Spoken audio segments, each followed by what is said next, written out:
الحمد لله حمدا كثيرا أولا وآخرا، والصلاة والسلام على حبيبه دائما وسرمدا. أما بعد فأعوذ بالله من الشيطان الرجيم. بسم الله الرحمن الرحيم.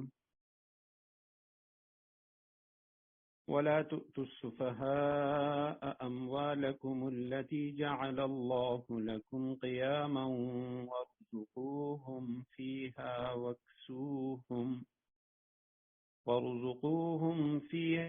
واكسوهم وقولوا لهم قولا معروفا. صدق الله العظيم. اللهم صل على محمد النبي الأمي وعلى آله وأصحابه وبارك وسلم. رب زدني علما، رب اشرح لي صدري ويسر لي أمري واحلل عقدة من لساني يفقهوا قولي. اللهم أرنا الحق حقا وارزقنا اتباعه وأرنا الباطل باطلا وارزقنا اجتنابه. سورہ نساء آیت نمبر 5 ہے. وَلَا تُؤْتُوا السُّفَهَاءَ أَمْوَالَكُمُ الَّتِي جَعَلَ اللَّهُ لَكُمْ قِيَامًا، اور ناسمجھ یتیموں کو اپنے وہ مال حوالے نہ کرو. جعل اللہ لکم قیاما، جن کو اللہ نے تمہارے لیے زندگی کا سرمایہ بنایا ہے. وارزقوہم فیہا، ہاں ان کو ان میں سے کھلاؤ. وکسوہم، اور پہناؤ. وقولوا لہم قولا معروفا، اور ان سے مناسب انداز میں بات کر لو. گزشتہ کل ہم نے سورہ نساء کا آغاز کیا تھا اور ابتدائی چند باتیں عرض کی تھیں. ایک دو باتیں جو گزشتہ درس میں رہ گئی تھیں تو ان کو عرض کر کے انشاءاللہ اس کے بعد آیت نمبر 5 کی طرف آتے ہیں. سب سے پہلی بات تو یہ ہے کہ سورہ نساء کی جو پہلی آیت ہے، یا ایھا الناس اتقوا ربکم الذی خلقکم من نفس واحدہ، آیت کریمہ کا ترجمہ اور تشریح تو ہم سن چکے ہیں.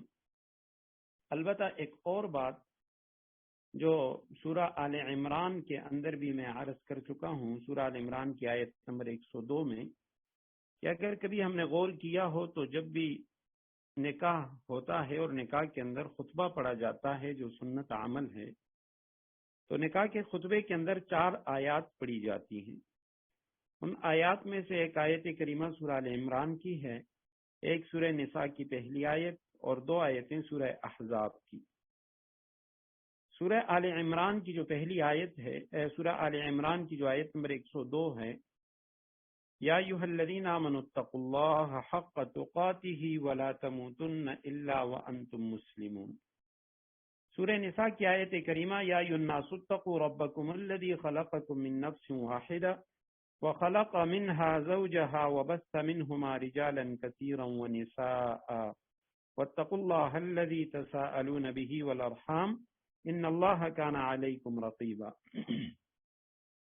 اور سورہ احزاب کی آیت نمبر 70 اور 71، یا ایھا الذین آمنوا اتقوا اللہ وقولوا قولا سدیدا یصلح لکم اعمالکم ویغفر لکم ذنوبکم ومن یطع اللہ ورسولہ فقد فاز فوزا عظیما.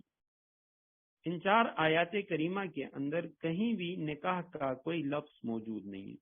آپ صلی اللہ علیہ وسلم سے صحیح احادیث میں ثابت ہے کہ آپ صلی اللہ علیہ وسلم نکاح کے خطبوں میں ان 4 آیات کو پڑھا کرتے تھے.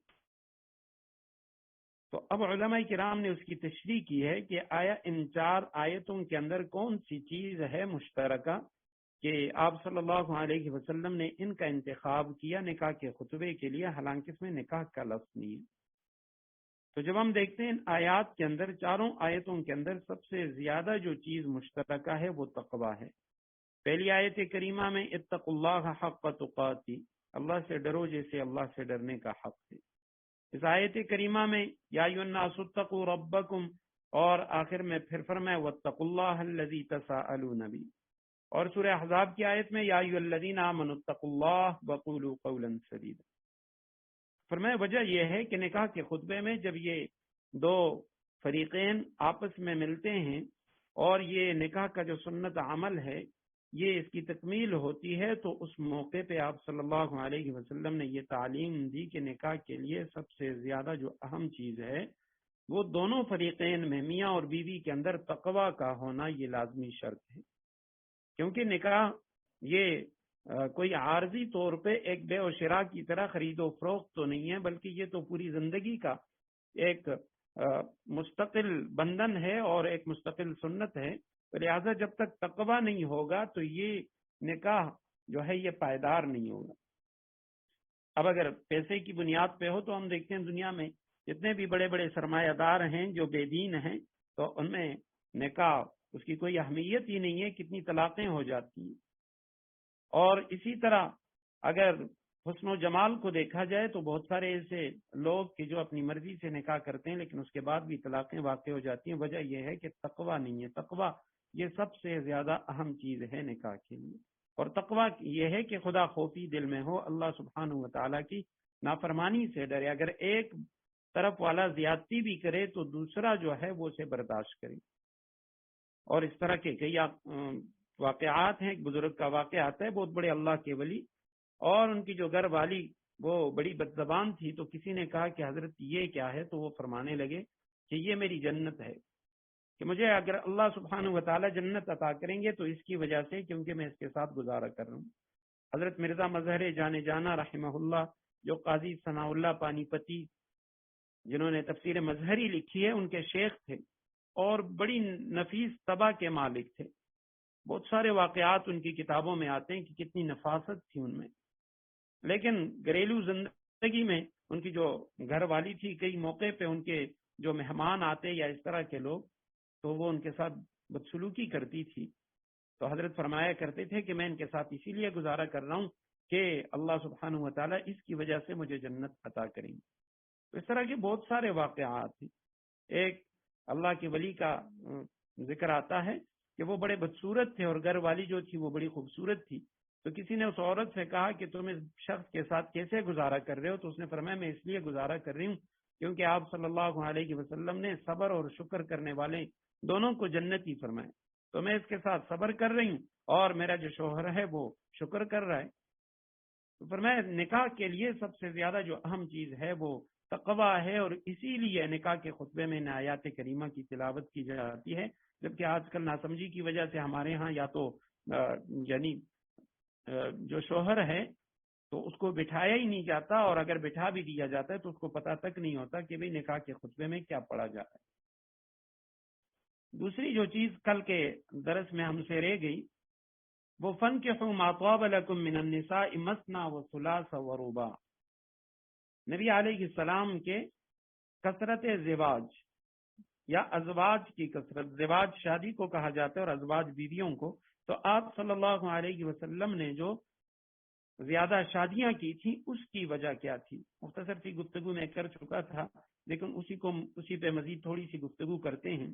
ایک بات تو یہ ہے کہ ماقبل کی جتنی شریعتیں ہیں، بلکہ جو الہامی ہیں، آسمان سے اتری ہوئی جو کتابیں ہیں، انبیاء ہیں، ان کی شریعتوں کے اندر بھی کثرت زواج کا ذکر ملتا ہے۔ حضرت سلیمان علیہ السلام کی جو بیویاں، حضرت داؤد علیہ السلام کی، اسی طرح دوسری حضرات انبیاء کرام علیہم الصلوات و تسلیمات کی، اور جو غیر الہامی مذاہب ہیں ان کے اندر بھی اس کا ذکر ملتا ہے۔ ہندوؤں کے ہاں جو کرشن جی ہیں تو اس کے ہاں کئی سو جو ان کی بیویاں ان کا ذکر ملتا ہے۔ اور آج کل عام طور پہ جو مستشرقین ہیں یا دین بیزار لوگ ہیں یا جو ملحد ہیں، تو وہ مسلمانوں کے اندر فکری الحاد پیدا کرنے کے لیے وہ اس طرح کی جو نبی علیہ السلام کی سیرت میں اس طرح کی جو باتیں وہ عوام کے اندر پھیلا دیتی ہیں، اور ناسمجھ لوگ وہ یعنی نبی علیہ السلام سے اللہ سبحانہ و تعالی ہم سب کو بچائے، وہ بدزن ہو جاتے ہیں کہ جی یہ کیا ہے اور یہ کیوں ہے۔ اگر بدزن نہیں بھی ہوتے تو انہیں نبی علیہ السلام کا دفاع یا اس کی جو اصل حقیقت ہے اس سے وہ ناواقف ہوتے ہیں اور اس پہ بات نہیں کر سکتے۔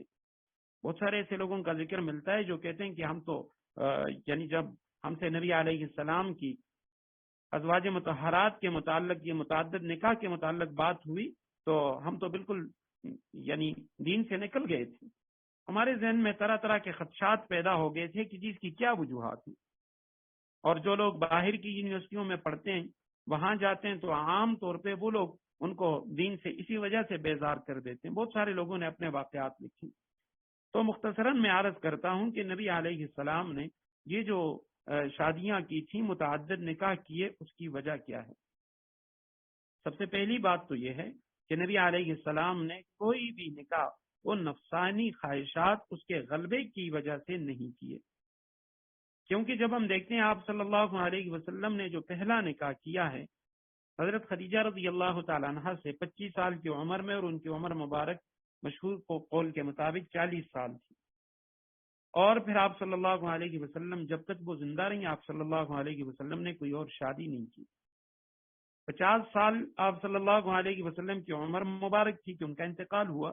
حضرت مفتی شفیع رحمہ اللہ نے تقریباً 54 سال کی عمر تک لکھا ہے کہ آپ صلی اللہ علیہ وسلم نے صرف ایک ہی بیوی پر اکتفا کیا. حضرت خدیجہ رضی اللہ تعالیٰ عنہ کے انتقال کے بعد حضرت سودا، پھر حضرت عائشہ، اس کے بعد کی جو عمر ہے اس میں آپ صلی اللہ علیہ وسلم نے یہ باقی نکاح کی. اب 25 سال کی عمر میں 40 سال کی جو بیوہ عورت تھی اور جو پہلے 2 نکاح کر چکی تھی اس سے نکاح کیے. اور اس کے بعد پھر آپ صلی اللہ علیہ وسلم نے حضرت سودا، حضرت ام سلمہ، حضرت زینب بنت خزیمہ رضی اللہ تعالی عنہن، ان سے مختلف اوقات میں نکاح کیے. اور یہ جو نکاح تھے یہ غزوہ احد کے بعد ہوئے. جنگ احد میں 70 صحابہ شہید ہوئے، تو اس وجہ سے نصف سے زیادہ جو گرانے تھے وہ بے اسرا ہو گئے.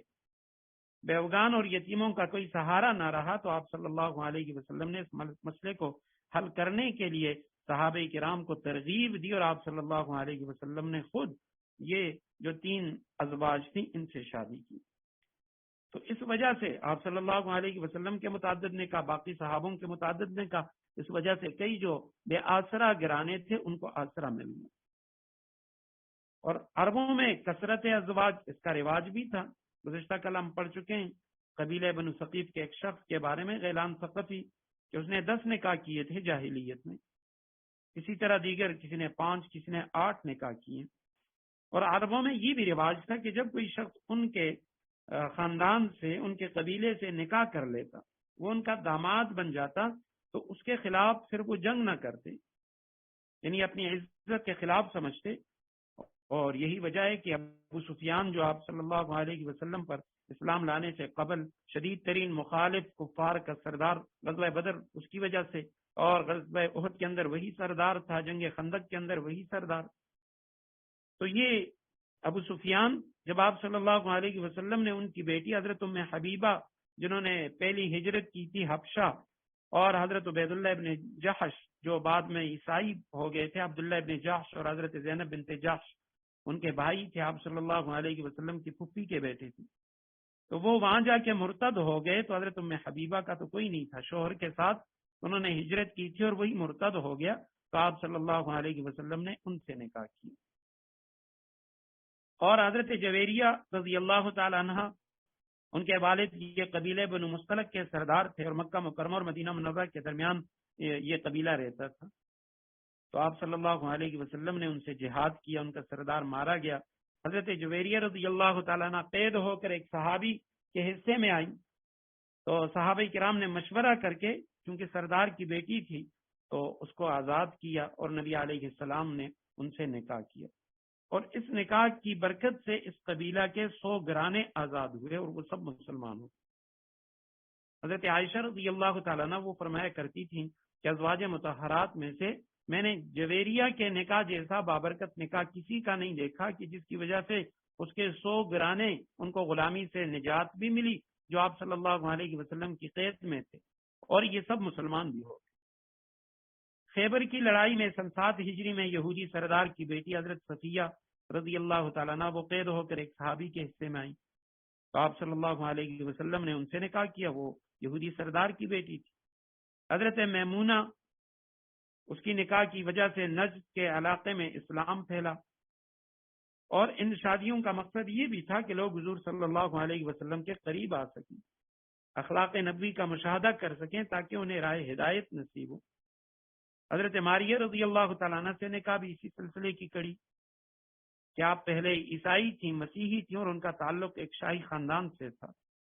ان کو بازنطینی بادشاہ مقوقس اس نے بطور ہدیہ کے آپ صلی اللہ علیہ وسلم کی خدمت اقدس میں بھیجا.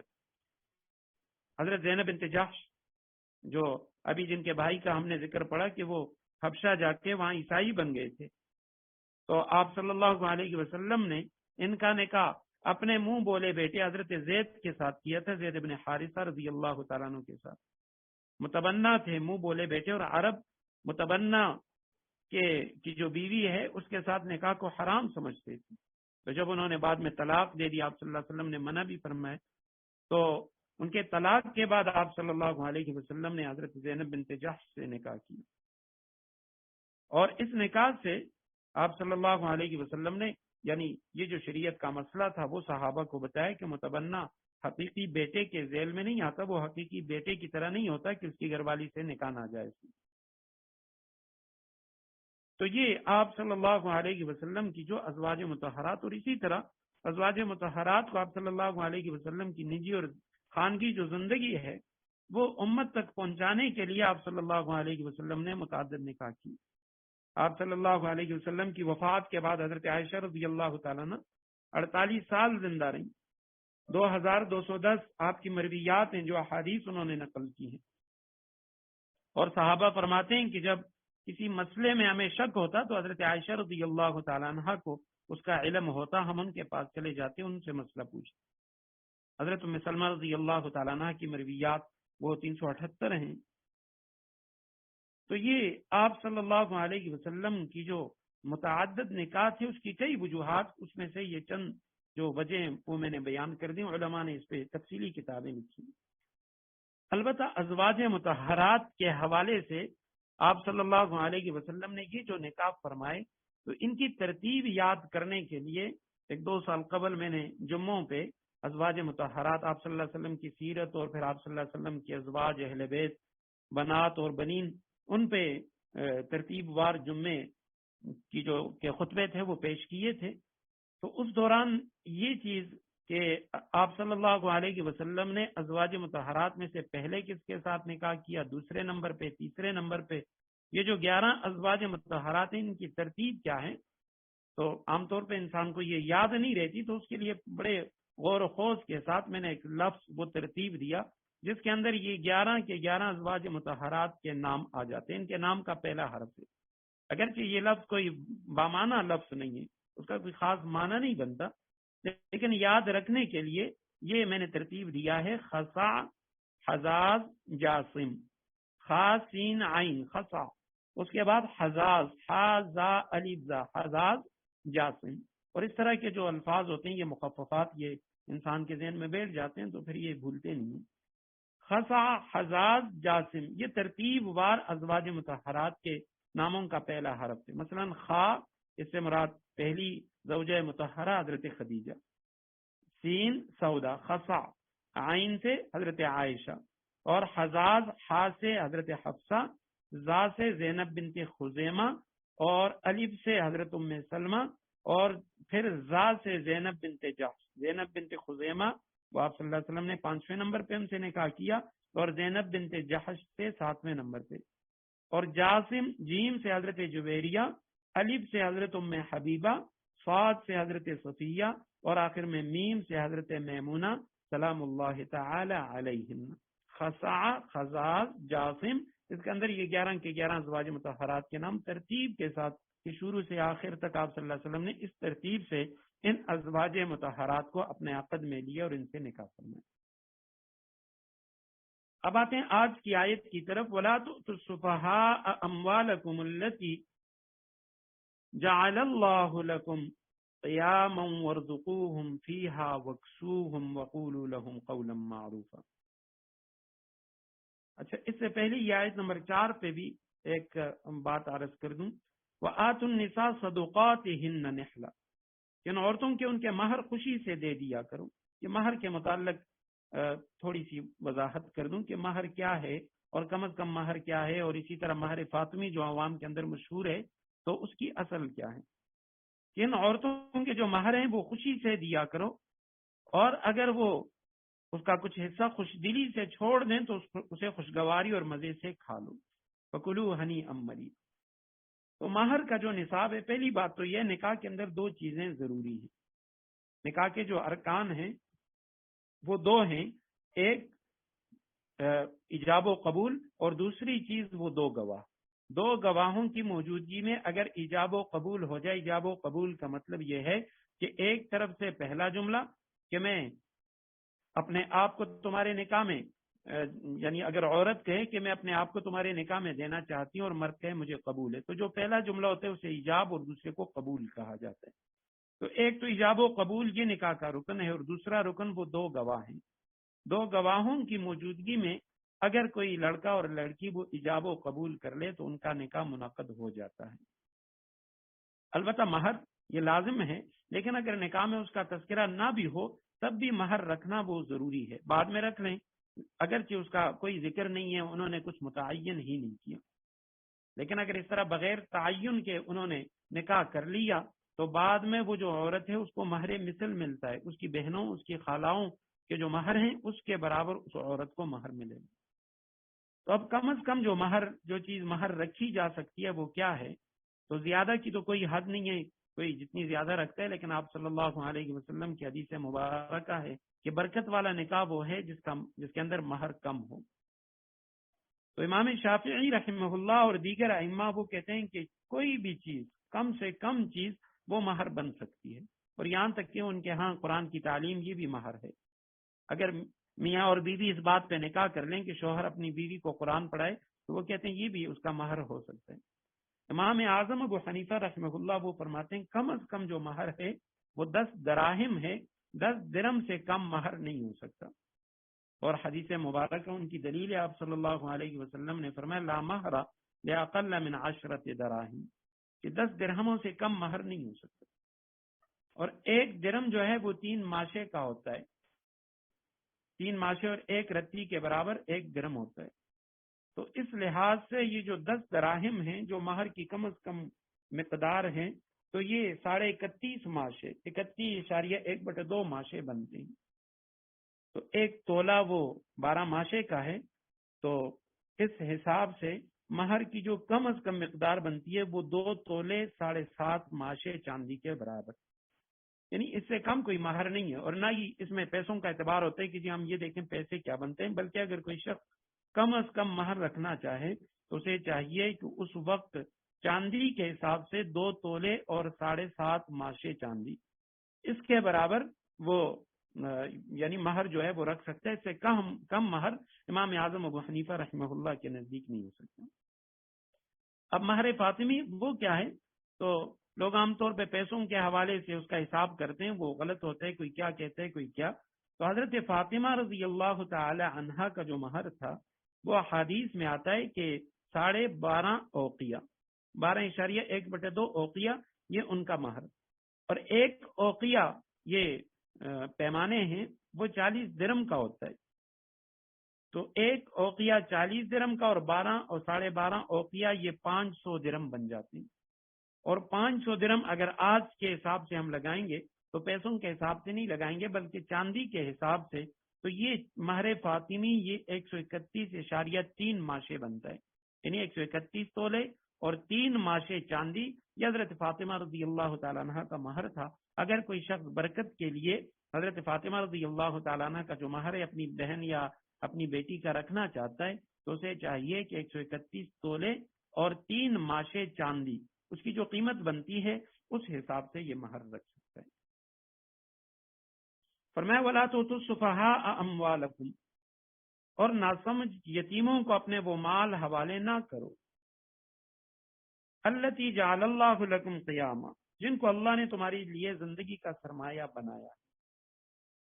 قیاماً باقی تو آسان ہے، وَلَا تُؤْتُوا مت دو تم السُّفَهَاء، سفی کی جمع ہے، بے وقوف کو کہا جاتا ہے، نہ سمجھ. اموالکم مال کی جمع اپنے مالوں کو، التی وہ مال جعل اللہ جس کو بنایا اللہ نے، لکم تمہارے لیے، قیامن زندگی کا سرمایہ. قیامن یہ مصدر بھی ہے اور قائمن کی جمع بھی ہے، یعنی کھڑا ہونا، کھڑے ہونے والے. تو یہاں معنی یہ ہے کہ جس کو اللہ سبحانہ و تعالی نے تمہارے لیے زندگی کا سرمایہ بنایا ہے وہ مال. یہ جو مال ہے یہ کوئی عام چیز نہیں ہے، اس طرح کی چیز کہ بندہ کہے بس جس طرح میں اسے ضائع کروں ضائع کرتا ہوں، نہیں، بلکہ فرمایا کہ یہ جو مال ہے اس کی حفاظت یہ بھی تم پہ لازم ہے، اور اس میں کوتاہی نہ کرنا. کہ بہت سارے جو لوگ ہیں وہ تبھی محبت سے مغلوب ہو کر ناتجربہ کار جو نابالغ بچے ہوتے ہیں یا ناواقف عورتیں ہوتی ہیں ان کو اپنے مال حوالہ کر دیتے ہیں، اور جس کا لازمی نتیجہ وہ مال کی بربادی اور بہت جلد غربت و افلاس وہ نکلتی. تو فرمایا جس مال کو اللہ سبحانہ و تعالیٰ نے تمہارے لیے سرمایہ زندگی بنایا ہے، ہاں وَارْزُقُوهُمْ فِيهَا، ان کو کھلاؤ، اس میں سے امر کا صیغہ ہے، دو ان کو، وَاكْسُوهُمْ، اور ان کو پہناؤ، اچھے طریقے سے کھلاؤ بھی پہناؤ بھی، وَقُولُوا، اور کہو، لَهُمْ، ان سے، قَوْلًا مَعْرُوفًا، قولاً، بات، معروفہ، مناسب انداز سے، ان سے مناسب انداز میں بات کر لو. یہاں آیت کریمہ میں کئی باتیں ہیں. پہلی بات تو یہ ہے کہ بھئی یہ جو مال ہے یہ اللہ سبحانہ و تعالیٰ کی طرف سے ایک نعمت ہے جس کو اللہ سبحانہ و تعالیٰ نے فرمایا کہ یہ تمہارے لیے سرمایہ زندگی ہے اور اس کی حفاظت لازم ہے. دوسری چیز کہ عورتوں، بچوں اور کمکلوں کو یہ جو مال ہیں یہ سپرد نہ کیے جائیں.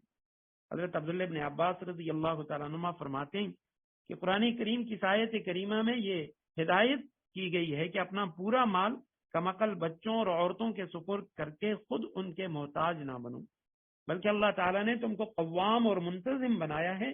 تم مال کو خود اپنی حفاظت میں رکھ کر بقدر ضرورت ان کے کھلانے پہنانے پر خرچ کرتے رہو.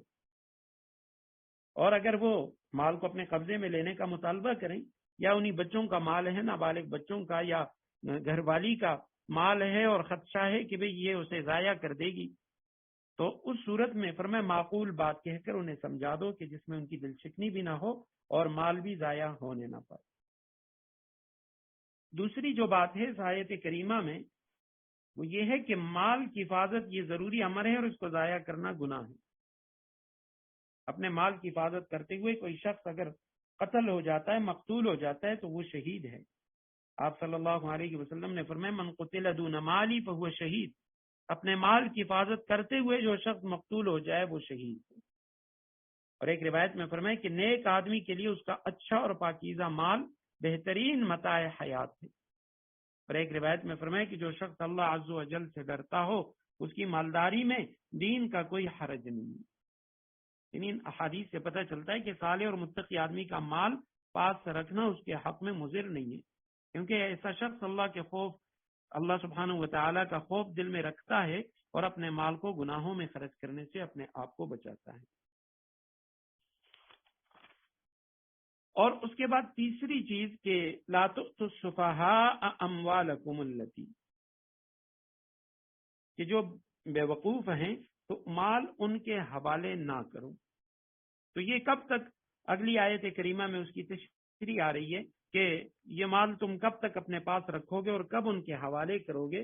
فرمایا وابتلوا الیتامی حتی اذا بلغوا النکاح، اور یتیموں کو جانچتے رہو، ان کا امتحان لیتے رہو، حتی اذا بلغوا النکاح، یہاں تک کہ جب وہ نکاح کے لائق عمر کو پہنچ جائیں.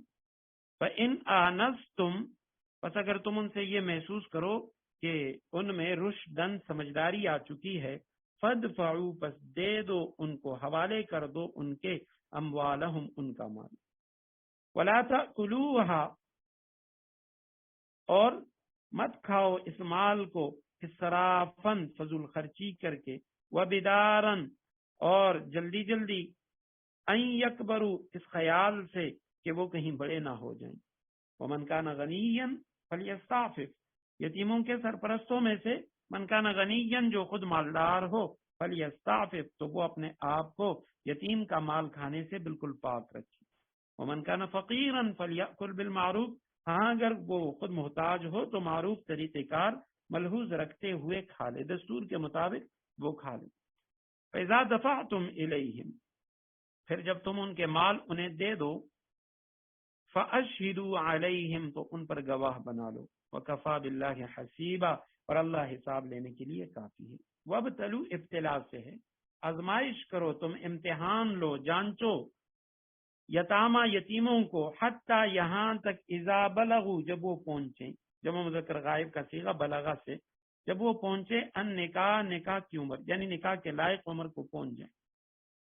فَإِن پس اگر آنستم تم اگر محسوس کرو ان سے، تمہیں یعنی یہ بات معلوم ہو ان سے، رشدن، رشدن کے معنی ہدایت، صلاحیت، بھلائی، کہ اگر تم دیکھو ان میں محسوس کرو ان میں سمجھداری آ چکی ہے، فَادْفَعُوا بس دے دو، امر کا صیغہ ہے، الیہم ان کی طرف، اموالہم ان کے مال، وَلَا تَأْكُلُوهَا اور مت کھاؤ، نہیں کا صیغہ ہے، اسرافن فضول مدوں میں، فضول مدوں میں یتیموں کا مال خرچ نہ کرو، وَبِدَارًا بدار کے معنی جلدی کر کے، یعنی شتابی اور سرعت سے کام لے کر ان کا مال بے دریغ خرچ نہ کر ڈالو. ان یکبروا اس سوچ سے، یہ سوچ کر کہ وہ بڑے ہو جائیں، کہ جی جب وہ بڑے ہو جائیں گے، بالغ ہو جائیں گے، تو پھر تو ہم ان کا مال ان کے حوالے کریں گے، تو پہلے ہی سے ان کا جو مال ہے وہ تم نہ اس میں اصراف کرو اور نہ ہی انہیں خرچ کرو. ومن کان غنیا اور جو شخص مالدار ہو، غنی ہو، فلیستعفف امر کا صیغہ ہے استعفاف سے، استعفاف کے معنی ہے بچنا، کہ وہ بچتا رہے یتیموں کے مال، خود خرچ کرنے سے پرہیز کرے، اپنے اوپر خرچ کرنے سے پرہیز کرے. ومن کانا اور جو شخص فقیرن فقیر ہو، فقیر وہ ہے کہ جس کے پاس کچھ بھی نہیں ہے، وہ یتیم کا سرپرست ہے، فلیأکل تو اسے چاہیے کہ وہ کھائے بالمعروف دستور کے مطابق، مناسب مقدار میں، وہ اپنے اوپر بھی اس کے سرپرست ہونے کی وجہ سے، اس کے مال کی حفاظت کرنے اور یتیم کی پرورش کرنے کی وجہ سے وہ کھا سکتا ہے. فَإِذَا دَفَعْتُمْ پس جب تم نے دے دیا ان کو، اموالہم ان کے مال، جب تم ان کو ان کے مال دینے کا ارادہ کرو، فَأَشْهِدُوا امر کا صیغہ ہے پس گواہ بناؤ، علیہم ان پر، مال دیتے وقت ان پر گواہ بنایا کرو. وَكَفَى بِاللَّهِ حَسِيبًا اور اللہ سبحانہ وتعالی کافی ہے حساب لینے والا، حساب کرنے والا. تو آیت کریمہ میں ایک چیز تو ابتلاء یتامہ، یتیموں کی آزمائش. تو پہلی بات یہ ہے کہ یتیموں کی آزمائش کس طرح ہوگی، یتیموں کی آزمائش وہ کس طرح کرے. تو علماء نے دو طریقے لکھے ہیں. ایک طریقہ تو یہ ہے کہ جو یتیم ہے اور وہ کیونکہ یہاں پہ ابتلوا الیتامہ یعنی بلوغت سے پہلے پہلے، ابھی وہ بلوغت کی حد تک نہیں پہنچا، لیکن اگر اس میں سمجھداری آ گئی ہے تو اس کا جو سرپرست ہے وہ اسے جانچ لے، اس کے امتحان لے، یا تو اس کو کچھ پیسے دے دے اور کچھ بھی نہ کہے، اور کچھ دنوں کے بعد اس سے پوچھے کہ بھی ان پیسوں کا کیا کیا، تو اسے پتہ چل جائے گا کہ اس نے ان پیسوں کو کہاں خرچ کیے. اور یا یہ ہے کہ اسے کسی کاروبار کے لیے پیسے دیں، تھوڑی سی رقم دے کہ بھئی اس پہ تم فلان چیز کے اندر یہ پیسے لگاؤ، یہ رقم فلان مد میں لگا لو، اس کے بعد دیکھ لے کہ آیا اس نے اس میں نفع کیا ہے یا نقصان. تو اس طرح کی جو صورتیں اس میں اس کی آزمائش کرے. مفتی شفیع رحمہ اللہ نے بچوں کی جو مخصوص طبیعت اور ان میں عقل و ہوش کی جو نشو و نما کے اعتبار سے ان کے 3 درجے وہ بیان کیے. ایک بلوغ سے پہلے کا، دوسرا بلوغ کے بعد کا، اور تیسرا ہوشیاری کے بعد، یعنی بلوغ کے بعد جب ہوشیاری آ جائے. تو بلوغ سے پہلے فرمایا بچوں کے جو اولیاء ہیں ان کو یہ حکم ہے کہ ان کی تعلیم و تربیت کی کوشش کریں اور معاملات میں ان کو ہوشیار کرنے کے لیے چھوٹے چھوٹے معاملات خرید و فروخت کے ان کے ہاتھ سے کرائیں. فرمایا وابتلوا الیتامہ کا یہی مطلب ہے. اور امام اعظم ابو حنیفہ رحمہ اللہ نے اس آیت کریمہ سے یہ مسئلہ بھی اخذ کیا ہے کہ نابالغ بچے جو معاملات خرید و فروخت اپنے ولی کی اجازت سے کریں تو وہ صحیح اور نافذ ہیں. کوئی بچہ ہے نابالغ اور وہ اپنے ولی کی اجازت سے، باپ یا اگر یتیم ہے سرپرست کی اجازت سے کوئی چیز بیچ رہا ہے، سرپرست نے اجازت دی ہے، امام اعظم ابو حنیفہ رحمہ اللہ فرماتے ہیں اس کے یہ معاملات کرنا یہ ٹھیک ہے. اور دوسرا حکم یہ ہے کہ جب وہ بالغ اور نکاح کے قابل ہو جائیں تو اب معاملات اور تجربے کے اعتبار سے ان کے احوال کی جانچ کرو. اگر نفع نقصان کو سمجھنے لگیں اور معاملات سلیقے سے کرتے ہیں تو ان کا جو مال ہے وہ ان کے حوالے کر دیں. البتہ یہاں حتی اذا بلغ النکاح، ان کی آزمائش کرو یہاں تک کہ وہ پہنچے نکاح کی عمر کو، نکاح کی عمر کے لائق ہو جائیں. تو یہ بلوغ کی جو عمر ہے یہ کیا ہے؟ بلوغ کی جو عمر ہے اس حوالے سے علماء نے لکھا ہے اصل تو یہ ہے کہ یعنی اس کے لیے کسی سال کا کوئی تعین نہیں ہے. بچہ چاہے وہ 13 سال 14 سال عمر کے جس سال کے اندر بھی وہ بالغ ہو جائے تو وہ بالغ ہی سمجھے جائیں گے۔ البتہ اگر 13-14 سال کے اندر بچے کے اندر بلوغ کے کوئی آثار نمودار نہ ہوں بچے اور بچی میں، تو عمر کے اعتبار سے اس کے بلوغ کا جو کب قرار دیا جائے گا، تو اس کے لیے کیا حد مقرر ہے، تو اس میں فقہاء کا اختلاف ہے۔ بعد میں لڑکے کے لیے 18 سال اور لڑکی کے لیے 17 سال مقرر کیے ہیں۔ امام اعظم ابو حنیفہ رحمہ اللہ ان کا ایک قول یہ بھی ہے، لڑکے کے لیے 18 سال اور لڑکی کے لیے 17 سال۔ بعض نے دونوں کے لیے 15 سال قرار دیے ہیں، اور امام اعظم ابو حنیفہ رحمہ اللہ کے مذہب میں فتویٰ اسی قول پہ ہے کہ لڑکا اور لڑکی دونوں 15 سال کی عمر پوری ہونے پر شرعاً بالغ قرار دیے جائیں گے، خواہ ان میں بلوغ کے آثار پائے جائیں یا نہیں پائے جائیں۔ اس کے بعد دوسری چیز فَإِنْ آنَسْتُم مِّنْهُمْ رُشْدًا، کہ بلوغ تک تو پہنچ گئے، لیکن اس کے بعد ان کے اندر یہ ہوشیاری، سمجھداری، عقل مندی کہ آیا یہ کس عمر کے اندر ہوگی اور اس کی کیا میعاد ہے، تو قرآن مجید نے بھی اس کی کوئی شرائط نہیں فرمائی۔ تو حضرات فقہاء کرام وہ فرماتے ہیں کہ جب تک اس کے اندر پوری ہوشیاری محسوس نہ کی جائے اس وقت تک ان کے اموال وہ ان کے سپرد نہ کیے جائیں، بلکہ ان کے جو ولی ہیں، سرپرست ہیں، وہی اس کی حفاظت کریں، یہ ان کے پاس امانت ہوگی۔ البتہ امام اعظم ابو حنیفہ رحمہ اللہ ان کی تحقیق یہ ہے کہ یہاں یہ جو فرمائے کہ عدم ہوشیاری اور سلیقہ مندی کا نہ ہونا، فرمائے سے مراد بچپن کے جو اثر ہیں وہ مراد، اور یہ عام طور پہ بالغ ہونے کے 10 سال بعد بچپن کے جو اثرات ہیں یہ ختم ہو جاتی ہیں۔ مطلب یہ ہے یعنی 15 سال احناف کے ہاں جو جس قول پہ فتویٰ ہے بلوغ کی عمر ہے 15 سال، تو فرماتے ہیں اس کے 10 سال بعد یہ سن رشد اور ہوشیاری ہے، یعنی 25 سال کی عمر ہو جانے پر وہ عقل مند اور ہوشیار سمجھا جائے گا۔ ہاں البتہ یہ ہے کہ اگر کسی شخص کے اندر 25 سال کی عمر اس کی ہو جائے اور پھر بھی اس کے اندر مکمل ہوشیاری نہ آئے اور وہ دانشمندی اس میں نہ ہو، تو اس صورت کے اندر امام اعظم ابو حنیفہ رحمہ اللہ تو فرماتے ہیں کہ اس کو اس کے مال سے محروم نہ کیا جائے گا، بلکہ اس کا جو مال ہے وہ اس کو حوالے کر دیا جائے گا۔ ہاں اگر وہ بالکل پاگل یا مجنون ہے تو تب اس کا مال کسی بھی حال میں اس کے حوالے نہیں کیا جائے گا۔ تو فرمایا کہ تم ان کی آزمائش کرو، جب وہ نکاح کی عمر کو پہنچ جائیں تو اس کے بعد ان آنستم منہم رشدن، اگر تم دیکھو ان میں یتیموں کے اندر سمجھداری آ چکی ہے، فادفعوا الیہم اموالہم، تو اب ان کے جو مال ہیں وہ ان کے حوالے کر دو۔ ایک حدیث مبارکہ میں آتے آپ صلی اللہ علیہ وسلم نے 3 شخصوں کے متعلق فرمایا کہ اللہ سبحانہ و تعالیٰ ان پہ لعنت فرماتے ہیں۔ ان میں سے ایک وہ شخص کہ جس کے پاس کسی کا کوئی مال امانت ہو، کسی یتیم کا ہے، کسی اور کا ہے، اور اس کے اندر ابھی وہ عقل مندی اور سمجھداری نہیں آئی اور یہ مال اس کے حوالے کر دی۔ اور دوسرا وہ شخص کہ جس کی گھر والی وہ بدکاری کرتی ہو، اسے علم ہو اور نہ یہ اسے روکے اور نہ اسے طلاق دے، الگ کرے۔ تو یہ، اور تیسرا وہ شخص کہ جو کسی کے ساتھ مالی معاملات کرے اور اس کے اوپر گواہ نہ بنائے۔ تو فرمایا فادفعوا الیہم اموالہم، جب وہ سن رشد کو پہنچ جائیں تو پھر ان کا مال ان کے حوالے کر دو۔ ولا تاکلوھا اسرافا وبدارا، ہاں ان کے مال بطور اسراف کے اپنے اوپر اس طرح خرچ نہ کرو کہ تم ان کے مالوں میں اسراف کرو، وبدارا یا ان میں جلدی کرو، ان یکبروا کہ ابھی یہ بلوغ کو پہنچ جائیں گے پھر ان کا مال ہم ان کے حوالے کریں گے، لہٰذا اس سے پہلے ان کے مال کو ہم خرچ کریں، ایسا بھی نہ کریں۔ ومن کان غنیا فلیستعفف، جو غنی مالدار ہیں تو وہ ان کے مال سے بالکل اپنے آپ کو بچائے، یعنی کچھ بھی نہ لے، اپنا جو خرچ ہے وہ بھی نہ لے۔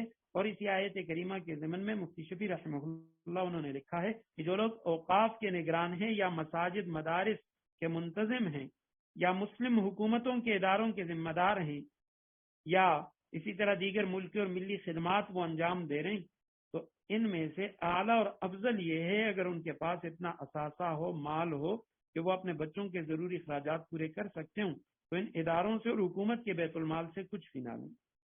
ہاں اگر وہ غریب ہیں تو پھر وہ جو اپنی خدمات ہیں اس کا جو معاوضہ ہے وہ لے سکتے ہیں۔ ومن کان فقیرا فلیاکل بالمعروف، اگر وہ یتیم کا سرپرست فقیر ہے تو پس وہ دستور کے موافق مناسب مقدار میں اس سے خرچ لے سکتے ہیں۔ اور آخر میں فرمایا کہ جب تم ان کے مال ان کے حوالے کرو تو اس پر گواہ بھی بنا لو۔ وَكَفَى بِاللَّهِ حَسِيبًا، اللہ سبحانہ وتعالی کافی ہے حساب لینے والا۔ لِلرِّجَالِ نَصِيبٌ مِّمَّا تَرَكَ الْوَالِدَانِ وَالْأَقْرَبُونَ وَلِلنِّسَاءِ نَصِيبٌ مِّمَّا تَرَكَ الْوَالِدَانِ وَالْأَقْرَبُونَ مِمَّا قَلَّ مِنْهُ أَوْ كَثُرَ نَصِيبًا مَّفْرُوضًا۔ آیت نمبر 7 ہے۔ مردوں کے لیے بھی اس مال میں حصہ ہے جو والدین اور قریب ترین رشتہ داروں نے چھوڑا، اور للنساء نصیب، عورتوں کے لیے بھی اس مال میں حصہ ہے جو والدین اور ترک الوالدان والاقربون قریبی رشتہ داروں نے چھوڑا ہو، مما قل منہ او کثر، چاہے وہ ترکہ تھوڑا ہو یا زیادہ، یہ حصہ اللہ کی طرف سے مقرر ہے۔ رجال رجل کی جمع مرد، نصیب حصے کو کہا جاتا ہے، متعین حصہ، مما وہ جو ترکہ چھوڑا الوالدان والدین نے والاقربون اور قریبی رشتہ داروں نے، والدین اور قریبی رشتہ داروں نے جو حصہ میراث کا چھوڑا ہے اس میں مردوں کا بھی حصہ ہے، وللنساء اور عورتوں کے لیے بھی نصیب حصہ ہے متعین، مما ترک الوالدان جو چھوڑا اس کے والدین نے، والاقربون اور قریبی رشتہ داروں نے، مما اس مال میں سے قل، ماضی معروف واحد مذکر غائب کا صیغہ ہے، وہ کم ہو قلت سے، کثرت کی ضد ہے، او کثر یا زیادہ ہو، وہ مال کم ہے یا زیادہ لیکن حصے متعین ہے، نصیبا مفروضا، نصیب کے معنی حصہ، مفروضا فرض کیا گیا مقرر کردہ، یعنی یہ حصہ اللہ کی طرف سے مقرر ہے۔ سب سے پہلے تو آیت کریمہ کا جو شان نزول ہے اس کو ہم سنتے ہیں اور اس کے بعد انشاءاللہ آیت کریمہ کی تشریح کی طرف آتے ہیں۔ آیت کریمہ کا شان نزول یہ ہے کہ اسلام سے پہلے عرب اور عجم کی قوموں میں یہ جو تقسیم میراث کا مسئلہ تھا تو اس میں عام طور پہ یتیم بچے اور صنف نازک عورتیں وہ یعنی طرح طرح کے ظلم و ستم کا شکار رہی ہیں، اور پھر عرب ان کے اندر یہ اصول تھا کہ وراثت کا مستحق صرف وہ شخص ہے جو گھوڑے پر سوار ہو، دشمن کا مقابلہ کرے، مال غنیمت جمع کرے، اسی کو وراثت ملے گی، باقی عورتیں نہ وہ جہاد کر سکتی ہیں، لڑائی کر سکتی ہیں، لہذا ان کو بھی مال غنیمت میں سے حصہ نہیں ملے گا، اور جو نابالغ بچے ہیں، یتیم ہیں، ان کو بھی حصہ نہیں ملے گا کیونکہ وہ بھی لڑائی نہیں کر سکتے۔ تو اس صورتوں میں ان دونوں کا حق مارا جاتا، اور یہی وجہ ہے کہ آپ صلی اللہ علیہ وسلم کے عہد مبارک میں ایک واقعہ پیش آیا حضرت اوس ابن ثابت رضی اللہ تعالی عنہ کے انتقال کے بعد، ان کی گھر والی اور ان کے بچوں کا۔ اوس ابن ثابت رضی اللہ تعالیٰ عنہ، ان کے دو بھائی تھے، حضرت سوید اور حضرت عرفہ۔ تو اوس ابن ثابت رضی اللہ تعالیٰ عنہ کا جب انتقال ہوا، ان کی دو لڑکیاں تھیں، ایک لڑکا نابالغ تھا اور اس کی گھر والی تھی۔ تو عرب کا جو دستور تھا اس کے مطابق ان کے چچا زاد بھائیوں نے مرحوم کے پورے مال پہ قبضہ کر لیا اور اولاد اور اس کی بیوی میں سے کسی کو کچھ نہ دیا، کیونکہ ان کے نزدیک عورت وہ تو مستحق ہی نہیں ہے وراثت کی، کیونکہ وہ لڑائی جھگڑا نہیں کر سکتی، تو لہٰذا بیوی بھی محروم ہوگی اور دونوں بیٹیاں بھی۔ اب بیٹا وہ نابالغ تھا تو اس لیے وہ جو بیٹا تھا اس کو بھی انہوں نے محروم کر دیا، اور وہ جو دو چچا زاد بھائی تھے وہ اس کے وارث بن گئے۔ اوس ابن ثابت رضی اللہ تعالیٰ عنہ کی جو بیوہ تھی، وہ انہوں نے یہ بھی چاہا کہ یہ چچا زاد بھائی جو پورے ترکے کا اور مال کا وراثت پر انہوں نے قبضہ کر لیا، تو وہ ان کی دونوں لڑکیوں سے شادی کر لیں، تو تاکہ یہ جو بچیوں کی فکر ہے اس سے وہ فارغ ہوں، مگر انہوں نے یہ بھی قبول نہ کیا۔ تو تب حضرت اوس ابن ثابت کی بیوہ آپ صلی اللہ علیہ وسلم کے پاس آئی اور انہوں نے یہ سارا ماجرا بیان کیا اور اپنے بچوں کی بے کسی اور محرومی کی شکایت کی۔ تو اس وقت چونکہ قرآن کریم میں میراث کے متعلق کوئی حکم نازل نہیں ہوا تھا، آپ صلی اللہ علیہ وسلم نے جواب نہیں دیا، توقف اختیار کیا، خاموشی اختیار کی، اور آپ صلی اللہ علیہ وسلم کو اطمینان تھا کہ اللہ سبحانہ وتعالی ضرور اس ظالمانہ قانون کو اللہ سبحانہ وتعالی بدل دیں گے، اس کے مقابلے میں قرآن کا کوئی قانون آئے گا۔ تو چنانچہ اس موقع پر یہ آیت کریمہ نازل ہوئی کہ مردوں کا بھی حصہ ہے جو ان کے والدین اور قریبی رشتہ داروں نے چھوڑا، اور عورتوں کا بھی حصہ ہے۔ تو اب یہاں پہ یہ قرآن کریم کا جو قانون میراث ہے کہ یہ جو حصے قرآن کریم نے متعین کیے ہیں، تو سب سے پہلے دوسرے رکوع کے اندر اس کی دو آیات، ایک آیت کریمہ یہ ہے تو اس کے اندر اس کا تفصیلی ذکر ہے جس پہ علماء نے کئی کتابیں لکھی ہیں. اور یہ جو میراث کے مسائل ہیں اس کا علم، اس کو اصطلاح میں علم فرائض کہا جاتا ہے. علم الفرائض کہا جاتا ہے میراث کے علم کو. اور اس پہ آپ صلی اللہ علیہ وسلم کی کئی احادیث ہیں، آپ صلی اللہ علیہ وسلم نے اس کے فضائل بیان کیے کہ فرائض سیکھو اور لوگوں کو سکھاؤ کیونکہ میرا وصال ہونے والا ہے. اور ایک روایت میں فرمایا قرآن کو اور فرائض کو سیکھو، یعنی علم میراث کو سیکھو اور سکھاؤ. ہو سکتا ہے کہ لوگوں پر ایک ایسا زمانہ آ جائے کہ دو آدمیوں کا کسی حصے کے بارے میں اختلاف ہو مگر وہ اپنے درمیان کسی فیصلہ کرنے والے کو نہ پائیں. اور ایک روایت میں فرمایا کہ فرائض کو سیکھو، لوگوں کو سکھاؤ، اس لیے یہ آدھا علم ہے اور سب سے پہلے یہ بھلا دیا جائے گا اور سب سے پہلے میری امت سے یہ علم اٹھا دیا جائے گا. ایک روایت میں فرمایا جب کھیلنا چاہو تو تیر اندازی کا کھیل کھیلو اور جب باتیں کرنا چاہو تو فرائض کی باتیں کرو. یعنی یہ جو علم میراث ہے، علم فرائض، اس سے متعلق. تو پہلی بات تو یہ ہے کہ میراث کا جو علم ہے اس کو علم فرائض کہا جاتا ہے. اور اس کے بعد دوسری چیز یہ ہے کہ یہ کوئی بھی شخص جب اس کا انتقال ہوتا ہے تو انتقال کے بعد اس کی یہ جو وراثت تقسیم ہوتی ہے اس سے پہلے تین چیزیں اس کا نفاذ جو ہے وہ ضروری ہے. میراث کا چوتھا نمبر ہے اور قرآن کریم میں آگے اس کا ذکر آ رہا ہے. سب سے جو پہلی چیز ہے میت کا ترکہ کہتے ہیں اس کے چھوڑے ہوئے مال کو. اس آیت کریمہ میں یہ لفظ بار بار آئے گا، مما ترکہ، جو چھوڑا انہوں نے، تو اس کو ترکہ کہتے ہیں عربی میں، اردو میں بھی کہا جاتا ہے. تو یہ جو میت کا ترکہ ہے اس کے ساتھ سب سے پہلے چار حقوق متعلق ہوتے ہیں. ترتیب وار وہ جو حقوق ہیں اس میں سب سے پہلا جو حق ہے وہ یہ ہے کہ میت کی تجہیز و تقسیم. سب سے پہلے اس کے کفن دفن کا انتظام. اگر کوئی غسل دینے والا نہیں ہے اور کسی اجرت پہ کسی غسال کو غسل دینے والے کو بلایا گیا، اس کی اجرت قبر کی کھدائی کی اجرت، اور اگر خدا نخواستہ کسی جگہ قبرستان میں جگہ نہ ملے تو وہاں پہ قبر کے لیے جگہ خریدنا، تو یہ سب میت کی اس کی میراث میں سے ہوگا، ترکے میں سے ہوگا. البتہ اس میں کچھ ایسی چیزیں بعد میں انشاءاللہ میں ان کا ذکر کروں گا جو لوگوں نے اپنی طرف سے شامل کیے، علماء نے لکھا ہے وہ بالکل ناجائز ہیں. اس کے بعد دوسری چیز تجہیز و تقسیم کے بعد وہ میت کے اوپر جو قرضے ہیں ان کا ادا کرنا. اس کے ذمے جتنے لوگوں کا قرض ہے تو تجہیز جب ہو جائے گی اس کے اخراجات نکالنے کے بعد بچے ہوئے مال سے وہ ادا کیا جائے گا. اور اگر اس پر قرضہ اتنا ہے کہ اس میں اگر سارا مال چلا جائے تو سب چلا جائے، لیکن قرضے ادا کرنا یہ ضروری ہے. اور تب تک یہ اس کی جو وراثت ہے وہ تقسیم نہیں کی جائے گی جب تک اس کے قرضے ختم نہ ہوں. اس کے بعد تیسری چیز ہے وہ وصیت، اگر اس نے کسی شخص کے بارے میں کی ہے.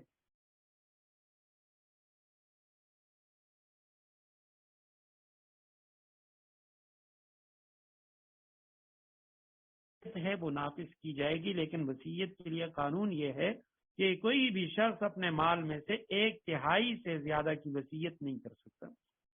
وصیت یہ ہوتی ہے کہ آخری وقت میں کوئی شخص کسی شخص کے لیے، کسی اور شخص کے لیے اپنے مال کی وصیت کر لے کہ مرنے کے بعد یہ میرا مال فلاں کو ملے، یا فلاں جو ادارہ ہے اس کے اندر یہ مال دیا جائے.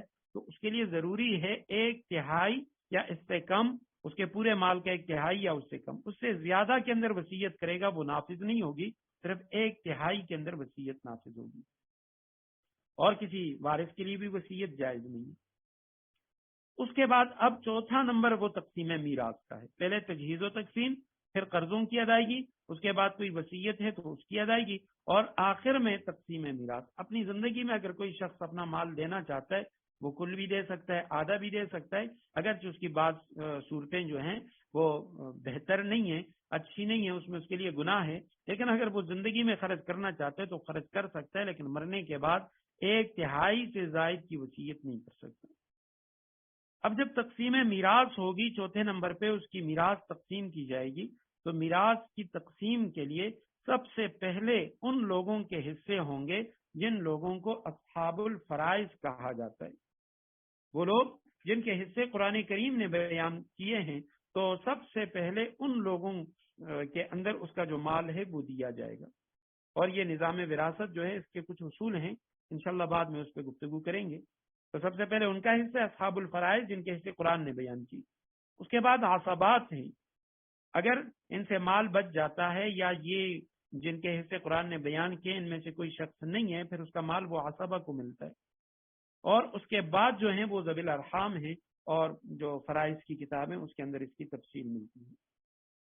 تو اب نظام وراثت کے اندر جو اصول ہے، سب سے پہلا جو اصل ہے وہ قرابت کا ہے کہ بھی میراث اگر ملے گی، ذوی الفروض کو ملتی ہے، قرآن نے جن کے حصے بیان کیے تو یہ حصے اس کے اندر اصل کیا ہے؟ تو سب سے پہلا اصل وہ قرابت کا ہے۔ ضرورت نہیں ہے، قرابت ہے کہ رشتے کی نزدیکی اور دوری کو حصے کے ملنے یا نہ ملنے یا کم زیادہ ملنے میں بڑا دخل ہے۔ ایک شخص ہوگا وہ بڑا ضرورت مند ہوگا، لیکن وہ اس میت کا قریبی رشتہ دار نہیں ہے، دور کا رشتہ دار ہے، یا ہے تو قریبی لیکن اس سے زیادہ اقرب رشتہ دار وہ موجود ہیں تو وہ محروم رہے گا۔ اور یہی وجہ ہے عام طور پہ اس معاملے میں یعنی بڑی بڑی بحثیں ہوتی ہیں کہ یتیم پوتا جو ہے اس کی میراث کے متعلق، کہ اگر کوئی شخص ہے اس کا بیٹا اس کی زندگی میں فوت ہو گیا اور آگے اس کے بچے موجود ہیں، تو شرعی طور پہ جو یتیم پوتا ہے وہ اپنے دادا کی میراث میں سے اسے کچھ نہیں ملتا، کیونکہ اگر اس کے باقی جو چچا ہیں، اس کی پھوپھیاں وہ موجود ہیں، تو اس کے دادا کا جو مال ہے وہ اس کے بیٹوں اور بیٹیوں میں تقسیم ہوتا ہے، پوتوں اور پوتیوں میں، نواسوں میں، ان میں تقسیم نہیں ہوتا، کیونکہ اس کا پہلا جو اصل ہی ہے وہ قرابت ہے۔ ہاں اس کے بعد دوسرا اصول بعض حضرات نے وہ ضرورت کا لکھا ہے کہ قرابت کے بعد جو دوسرا اصل ہے وہ ضرورت ہے، لیکن پہلا اصل وہ قرابت ہے، یعنی قریبی رشتہ داروں میں جو حصے تقسیم ہوں گے جو بہت زیادہ قریبی ہیں، اب ان میں حصے بیٹا بھی ہے بیٹی بھی ہے، اب دونوں قریب ہیں، وہ ان میں یعنی باپ کی طرف اگر نسبت کی جائے تو بیٹا اور بیٹی نسب کے اعتبار سے وہ دونوں اقرب ہیں، بہت زیادہ قریب ہیں، ان میں ایسا نہیں ہے کہ بیٹا زیادہ قریب اور بیٹی دور ہے، نہیں۔ تو اب ان میں جو میراث کی تقسیم ہوگی اس کے لیے دوسرا اصل وہ ضرورت ہے کہ حصے کی کمی بیشی کا مدار وہ ضرورت کو قرار دیا، جتنی کسی کی ضرورت زیادہ، ذمہ داریاں زیادہ ہوں گی، اسی لحاظ سے اس کا حصہ مقرر کیا جائے گا۔ اب مثلا میت کے والدین اور اس کے اولاد کی قرابت ہے تو وہ بالکل مساوی نوعیت کی ہے، باپ ہے اور بیٹے ہیں، لیکن اولاد چونکہ اب زندگی کا سفر وہ شروع کر رہی ہیں اور ان کی ضروریات وہ والدین کی ضروریات سے کہیں زیادہ ہیں، کیونکہ والدین وہ تو طویل سفر کے بعد اب آخری منزل کی طرف وہ قدم رکھ چکے ہیں، تو لہٰذا اس میں اب اولاد کو زیادہ ملے گا اور والدین جو ہیں اس کا حصہ کم ہوگا، کیونکہ یہ دوسرا اصل ہے۔ اور یہی فرق وہ لڑکی اور لڑکے کا بھی ہے کہ بھئی اب لڑکی اس کو کم کیوں ملتا ہے اور لڑکے کو اس کا دگنا کیوں ملتا ہے، تو اس کی وجہ یہ ہے کہ لڑکی پر کسی قسم کی ذمہ داری نہیں ہے، شادی سے پہلے اس کے والدین اس کی تمام ضروریات کے کفیل ہیں، اور شادی کے بعد اس کی رہائش، لباس اور خوراک، خورد و نوش کی تمام ذمہ داریاں وہ خاوند پر ہیں۔ تو پہلا اصول وہ قرابت کا ہے۔ اس کے بعد دوسرا اصول بعض حضرات نے ضرورت کا لکھا ہے کہ والدین، اولاد اور بیٹے اور بیٹیوں میں جو تقسیم ہوگی تو اس میں کمی زیادتی وہ ان کی جو ضروریات ہیں، ان کی ذمہ داریاں اس حوالے سے۔ تیسرا اصول وہ تقسیم دولت ہے کہ تمام اولاد، لڑکے لڑکیاں، ان کے علاوہ کئی اور رشتہ داروں کو وارث قرار دیا تاکہ یہ سارا کا سارا مال وہ کسی ایک شخص کو نہ ملے۔ تو اب آگے اس کی انشاءاللہ تفصیلی وہ صورتیں آئیں گی کہ بھئی کسی کا انتقال ہوتا ہے، اس کے بیٹے بیٹیاں ہیں تو کس شخص کو کتنا حصہ ملے گا، تو وہ بات دوسری آیت میں دوسرے رکوع کے اندر اس کا ذکر ہے۔ البتہ اس آیت کریمہ میں فرمایا کہ للرجال نصیب مما ترک الوالدان، للرجال مردوں کے لیے نصیب حصہ ہے، مما ترک جو چھوڑا الوالدان والدین نے، والاقربون اور قریب ترین رشتہ داروں نے۔ والدین یا قریب ترین رشتہ داروں میں خاص خاص صورتیں ہوتی ہیں، والدین کا تو ہر شخص جو ہے وہ اس کا وارث بنتا ہے، لیکن قریب ترین رشتہ دار یعنی بہن بھائیوں میں وہ بعد میں انشاءاللہ آئیں گے کہ کن صورتوں میں بھائی وہ اپنے بھائی کا وارث بنتا ہے۔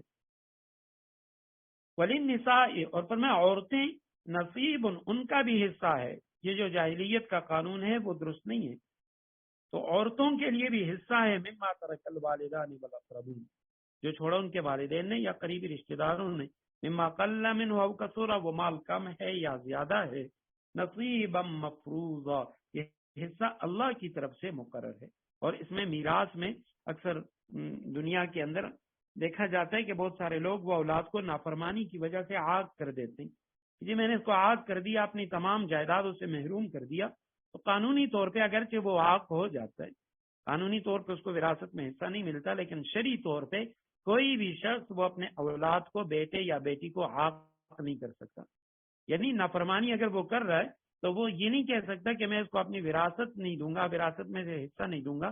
کیونکہ وجہ یہ ہے کہ وراثت انسان کو تب ملتی ہے کہ جب اس شخص کا انتقال ہو جاتا ہے. کسی شخص کے انتقال کے بعد اس کا جو مال ہے وہ وراثت ہے، وہ میراث ہے، اور وہ اب اس کا مالک نہیں ہے. اور یہ جو حصے متعین کیے ہیں یہ اللہ سبحانہ وتعالی نے متعین کیے ہیں. اس میں اس شخص کا اپنی اولاد پر کوئی احسان نہیں ہے کہ جی میں نے اپنی اولاد کو یہ دیا یہ دیا، یہ اس کا احسان نہیں ہے. یہ اللہ سبحانہ وتعالی کی طرف سے متعین کردہ حصے ہیں، لہٰذا اس وجہ سے وہ اسے حق بھی نہیں کر سکتا.